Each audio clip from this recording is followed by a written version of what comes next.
Much for joining us on the SABC News Desk. Thank you for having me. Tell us, Jeremy, how do these results act as a sometimes dangerous stress trigger for students? Well, the important thing to remember is that it's not a stress, it's actually a trauma.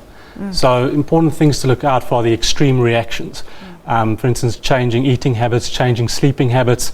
But I'd say the two most important ones in terms of the depression symptoms are feelings of hopelessness and feelings of guilt.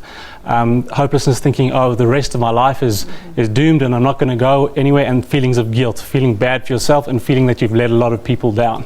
So those are the critical ones to look out for.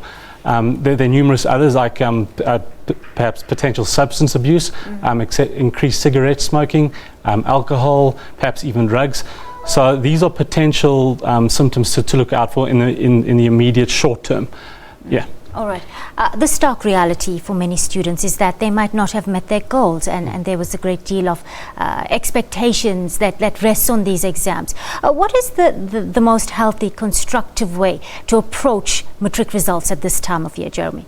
Well, the first thing I'd say in terms of self-esteem specifically is to say that it's not an indictment on your self-worth.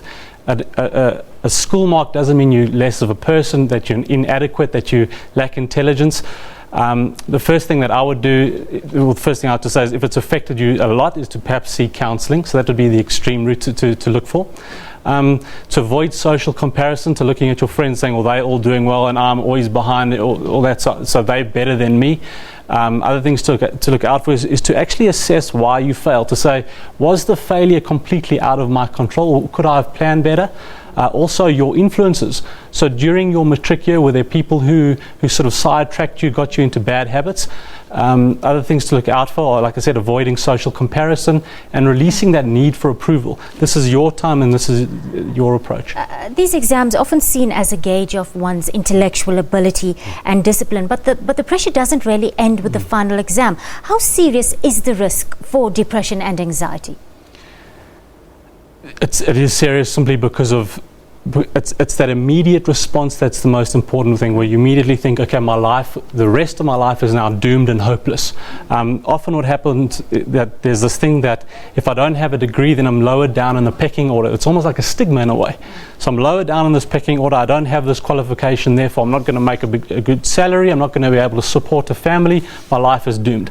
So as I said earlier, it's the guilt and the hopelessness. Those are the key factors. There are other ones, like I said, the substance abuse and other ones, but it's the guilt and the hopelessness that we have to look out for.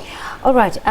Higher education, a passport out of poverty for many in our country, but a great matric result is not all that you need to succeed in life. We know that. How crucial are well-developed self-management skills?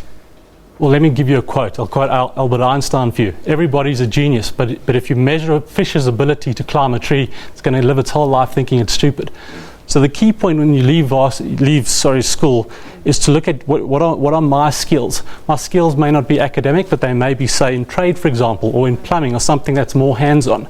But often what happens is we go through school and it's completely academic, and we think, okay, well, the only thing I can do is, and I can't cope because I won't get into varsity because I don't have academic skills. But there are places for this, technicons, hotel schools, things like that, where you can use your skills. That's the beauty of it.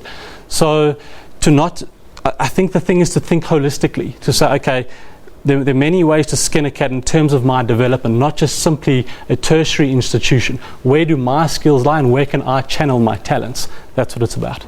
Thank you, Jeremy, for sharing your insights with us on the SABC News Desk. Always a pleasure chatting to you. That was Jeremy Beyer. He's a psychologist with the South African Depression and Anxiety Group. Let's move on to some other